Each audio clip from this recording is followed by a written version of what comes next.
Thank you. I agree with you. This is a very important topic. And fruit and vegetables are not there accidentally. Yeah? I want to transfer the message that cybersecurity is not just a state or a condition, but it's a continuous improvement process. So it's like considering instant velocity rather than average velocity. So like we do with fruits and vegetables, we all go out and look for the most fresh product. In cybersecurity, we should do the same. Always look for a more advanced solution. Also look to be protected by the more advanced hacking techniques. So that's the explanation. My first slide, it could appear a bit weird. So yeah, my name is Mattia Menegatto. I'm an OT architect working for GSK. Have experience in the oil and gas and in the pharmaceutical sector. I'm coming from the automation background. And with a specialty in cybersecurity and OT. So yeah, let's start and go to the next slide. This is the agenda. We will see the EAC 62443 model and guidelines. We talk about the structure and hierarchy and the cybersecurity assessment example. It's just an example of a cybersecurity assessment procedure implementation I have done in a previous company. We'll then discuss about network segmentation. We'll see a segmentation case study, very simple one, but it brings an idea about the importance of cybersecurity. And we will see an example of segmentation more in depth. So, okay.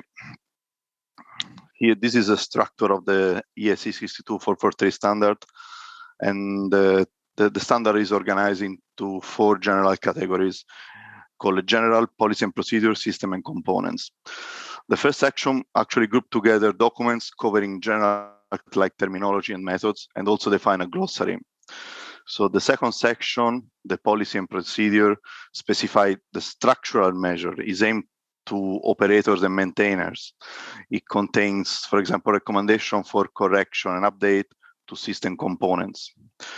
The third section focuses on operational security method for the ICS, is the industrial control system. It provides an assessment of the various cybersecurity tools, describe the method and resources for dividing the architecture into zones and conduits, and provide an inventory of cyber attack protection techniques. Zone segmentation is based on equipment criticality level, and also on the fact that zones can communicate with each other. Like, for example, a network cable or a VPN link, or also by a USB key. So this is the third section is actually the most interesting part. And the last section, the fourth section is intended for manufacturer of automation solution like PLCs, monitoring system, engineering station, but also network equipment. And this part describes the safety requirements for this kind of equipment, and also set out the best practice for product development. So this is an important slide because we can compare the industrial automation and information technology objectives. So if you look at information technology, we realize that information technology security is always focused on achieving 3 objectives: confidentiality, integrity, and availability, which are often abbreviated like CIA. An IT security strategy for typical business system may place the focus on confidentiality, the primary focus, and also on the necessary access control needed to achieve it. Integrity may also fall at the second priority, and the lowest priority is given to the availability of the system. But in the industrial automation environment, when we talk about control system, the general priority is often different. Security is primarily concerned with keeping the availability of all the components. There are also intrinsic risks associated with industrial machinery, which are the system controlled by an automation system. So therefore, integrity is often second in importance. And usually confidentiality is less important. Why? Because often the data is in raw format. So we need to collect data and analyze it before the data has got any value. Also, in the automation environment, the response time is important. There could be specific application which have specific requirements in terms of response time, for example, in the range of milliseconds. While in the traditional business, we can also operate with a less response time in the order of 1 or 2 seconds. So we are going to talk about the ES 62443, which is identified 3 categories: the fundamental requirements. We will see the next slide. Each fundamental requirement will identify system requirements is more based on the system itself, and each system requirements will identify a requirement enhanced. Unfortunately, we will not discuss a lot about this. It's a long story around, but yeah, I hope I will do my best to explain in the best way. So yeah, this is a foundational requirement. We can explain this if we read the first sentence.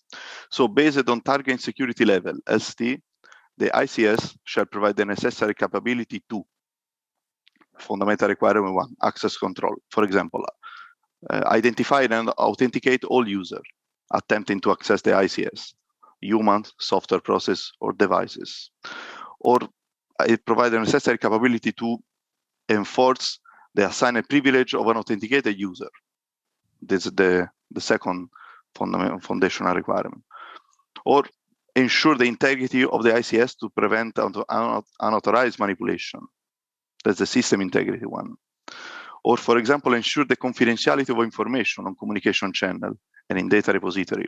That's the data confidentiality. It will also provide the necessary capability to segment the control system by zone and conduits. This is the 5th, restrict data flow. Or respond to security violation, reporting evidence and taking corrective action.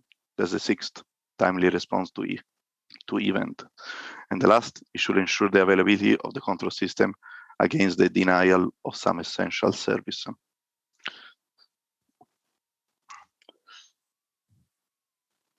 In this slide, we can see the definition of the different safety level assigned to the first foundational requirement. So I will not read all of these, but you can see that going from the green to the red, the requirements become more strict. So for each foundational requirement, we have 4 definitions according to the level. And this is an example of the foundational requirement 1, identification, authentication, control. There is a system requirement, human user, identification and authentication. And then there are the requirement enhanced. For example, the first, unique identification and authentication, or the multi-factor authentication for untrusted network. So how does it work? According to the SLT, which has been identified for a project, the standard identifies the requirement that needs to be in place for covering the safety level. So in case we have an SLT of 1, those are the 4th measure we need to take, we need to put in place. In case we have a safety level of 2, we have more measures to put in place. We have this table, the standard provide this table for all the foundational requirement, for all the requirement enhanced. I have another example here. This is the foundational requirement, restricted data flow.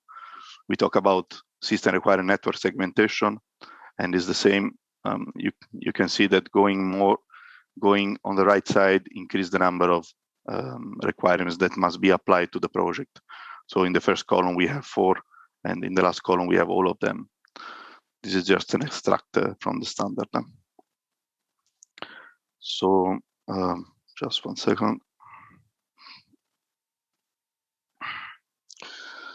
Okay, now I would like to describe the cybersecurity lifecycle, which has been implemented in my previous experience. And we have implemented a cybersecurity lifecycle procedure, which identifies 5 stages. So cybersecurity assessment 1, which follow the high-level assessment, HLRA, say cybersecurity vulnerability analysis, CVA, detailed risk assessment, DRA, and cybersecurity requirement specification, CRS. We have a cybersecurity assessment 2, which follow the ICSS conceptual design, the seal verification, and the detailed design. We have the CSA3, which follow the cyber FIT, the installation, the commissioning, the cyber SIT, and the validation. And this will assess the system before any hazard is introduced in the plant. Then we have the number 4, which is actually applied after a period where the plant has gathered already experience in the operating and maintenance phase. So the CSA 4 is actually performed periodically, but after the first period of gathering experience. And then there is the 5th assessment. We actually follow any modification to the system, then impact the requirement, and is also performed prior to the decommissioning. So let's look at each one of these phases. Yeah. So we said during the first CSA, the cybersecurity assessment, the team will review the output of this assessment to identify the areas where there could be systematic faults. Okay. Yeah. Sorry, number 12. Yeah. Sorry. So the high-level risk assessment. In order to perform this assessment, we start by determining the viable threats. And for doing this, we characterize the system. We then determine the kind of data that the plant uses and all the interfaces, internal and external, also the type of system and the data flow.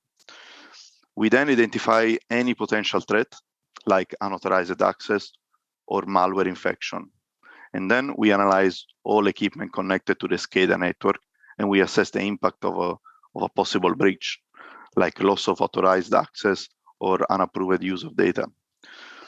The third step is identify the consequence, the severity of the consequence on public health, safety, environmental, and the financial aspect.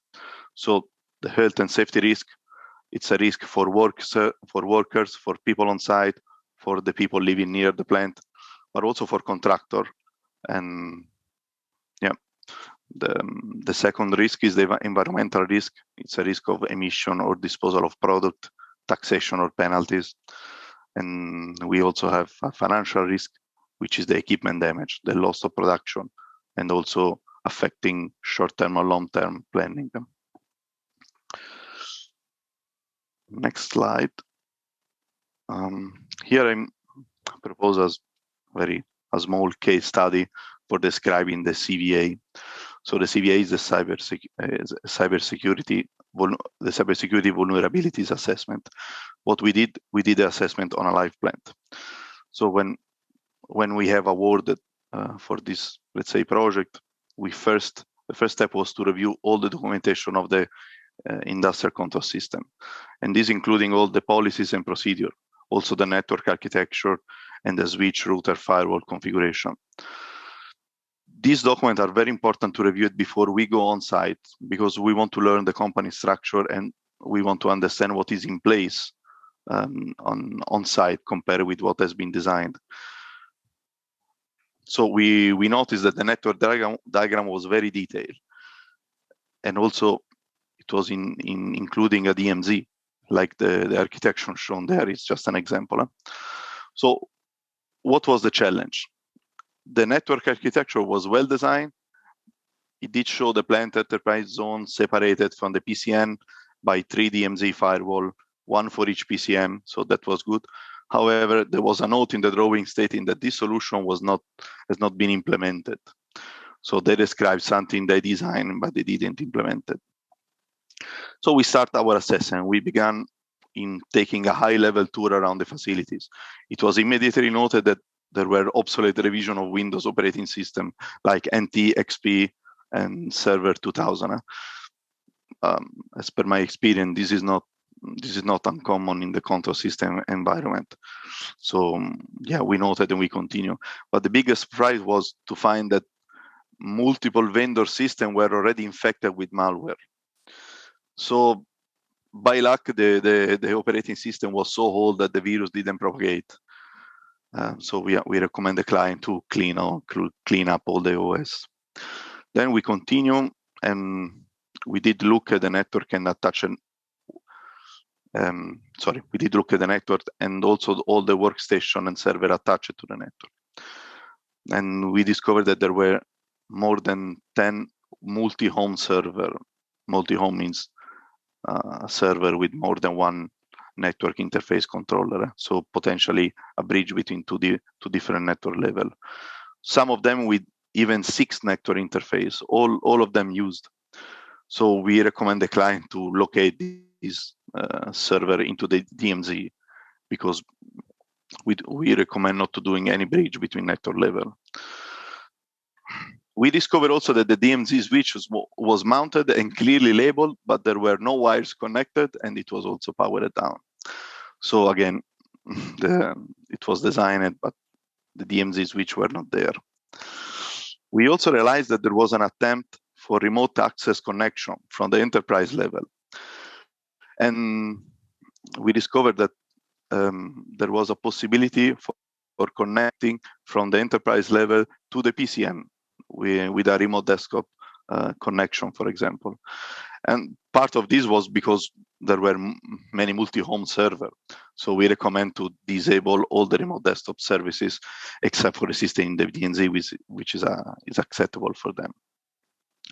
And the last thing we realized is that all the network equipment, switch, router, firewall configuration were not provided, mainly because the vendor were not able to extract the configuration from the equipment. And it was also clear that the equipment were just simply pulled out from the box and plugged in without any additional configuration or any security measures.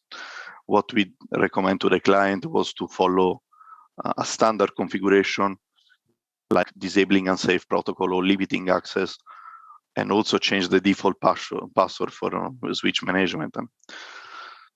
So we realized there was one key point in this assessment.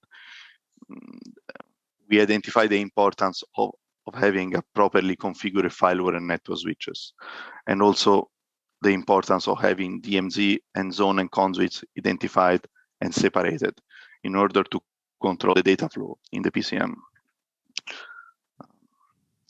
Next. So this was the cybersecurity vulnerability assessment. Now, if you go to the next assessment, which is the cyber detail risk assessment, this is an assessment which will evaluate the ICSS and ensure that the design and procedure complies with the corporate risk criteria. So in order to do this, we first need to identify potential threat vector and relative countermeasure. So the CDRA actually will focus on 4 different aspects. It evaluates cyber nodes that represent the asset part of the design.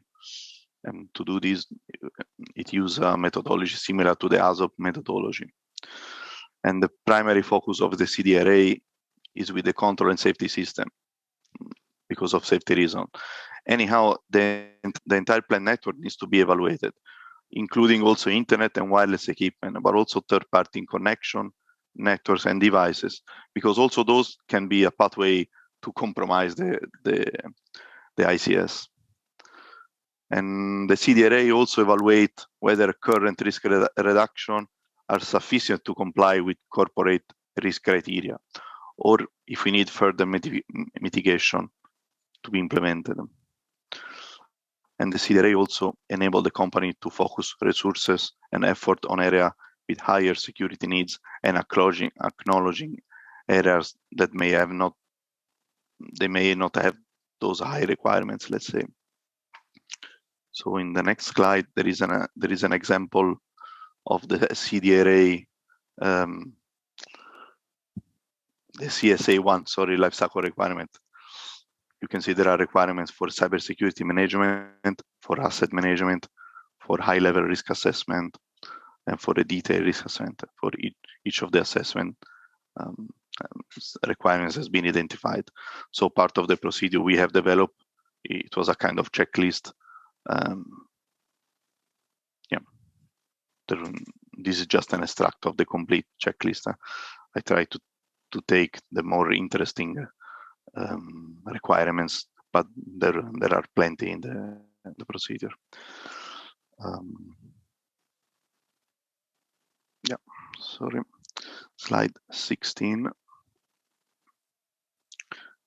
So yeah, this is the cybersecurity assessment number 2, which will occur after the completion of the industrial control system conceptual design, the seal verification, and the detailed design. And here we have an example, again, the checklist for the ICSS conceptual design. I just give you some time to read it. I will not go through all of them. I just put it as an example, but to let you understand what we mean as a procedure and as a checklist.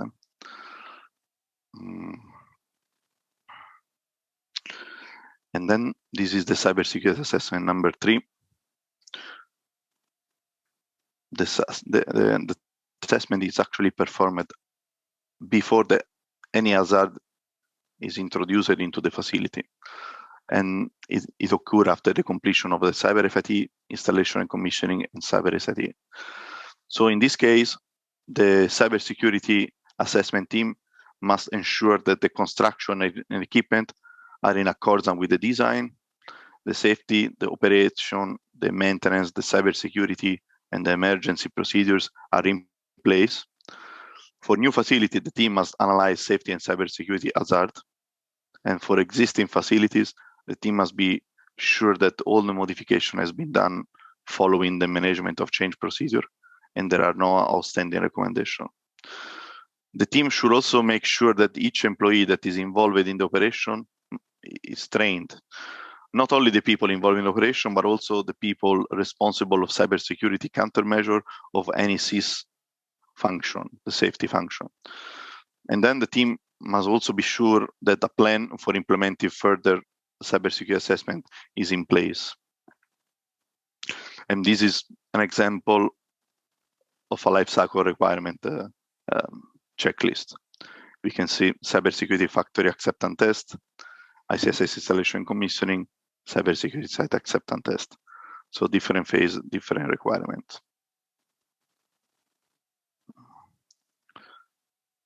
There is a 4th assessment, and the number 4 is performed periodically, as we said before, after a period of gathering experience in the operation and maintenance phase. And the aims is to ensure that maintenance operations are being carried out according to the design.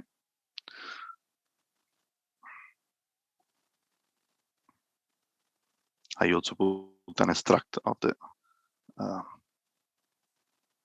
number 4 lifecycle requirements. We can see there are different topic: operation and maintenance procedure, user security, patch management and antivirus, incident response, physical security. Why I did put the extract is because I have the feeling that sometimes we talk about cybersecurity, the link between the high-level cybersecurity discussion and the purely technical aspect of cybersecurity. Sometimes I realize that it looks like they are not very linked together, but actually they are. So with this extract, we can see that when we talk about assessment and we talk about the life cycle, actually there are technical requirements. And next,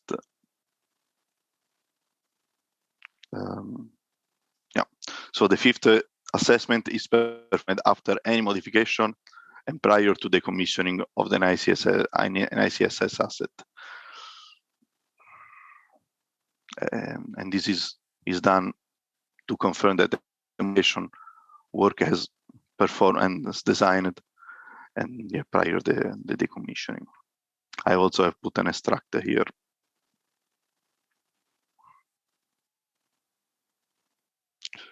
So now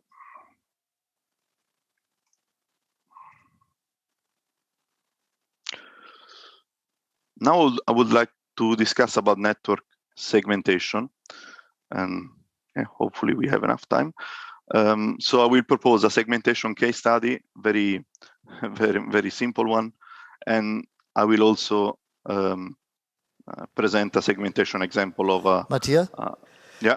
In the interest of time, how many slides are still coming? Can you speed up? Can you speed up a bit? Yeah, three slides. All right, thanks. Yeah. So yeah, segmentation case study. Next slide. So what we did, we performed a cybersecurity vulnerability assessment on an oil refinery. So the main PCS in place was a form of redundant Ethernet. The main function was broadcast and multicast traffic from all the devices in a publisher-subscriber configuration. We can say that this was a very busy network. So we asked the technician if they were having communication issues, and due to the amount of traffic, and they confirmed that the communication dropped off every month, and sometimes they also require a hard reset. So what was the reason? We do know that many PLCs do not like excessive traffic on their Ethernet port. So simple, they cannot handle it, and they go in a weird state, like corrupting or stop communicating or stop processing I/O. So we identify different solution. Here. So first option is to place a barrier in front of each device. In this way, the traffic to the PLC can be controlled and filtered. And this provides a good level of independency and availability. And we also provide another option. The second option is to place an industrial switch and in the line, and then putting a barrier device in front of the switch. This provides maybe a simple design and a minimal cost impact, may affect the flexibility. Anyhow, the point here with this small case study is just to focus on network segmentation, which is extremely important. And sometimes we talk about major network section being segmented to improve reliability and distribute communication, but sometimes we also need to focus on essential operation like this case study. Sorry, how much time do I have? You're already over time, so please conclude. Yeah, I'll not enough time to make the example of the network segmentation. It's a pity, but I will leave you with an open question. The question is how to conciliate standardization of the system and cybersecurity, and also to what extent just system standardization, procedure, policies. This is just an open question to make the people thinking about this. Thank you, and then available for any question.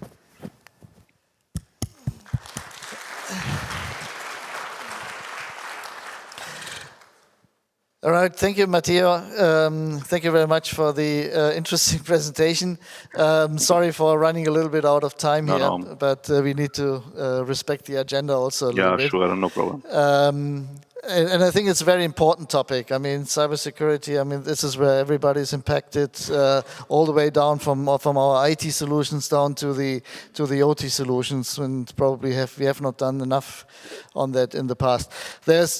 I allow one question. So if there is any question from the audience, I allow one question, and but then we have to go on. Any question from the audience in regards of cybersecurity here? One question, and that's just for curiosity. The first assessment that you presented there, that security vulnerabilities assessment. I mean, what is the recommendation? How often to do that? Is that a recommendation to do that on a regular basis? Yeah, the cybersecurity assessment one is required every project. This is project based. Okay, project based. Okay. Project based. All right. Okay. Thank you very much, Matteo. Thank you very much for all the details and the insights. Thank you. Thank you. Bye-bye.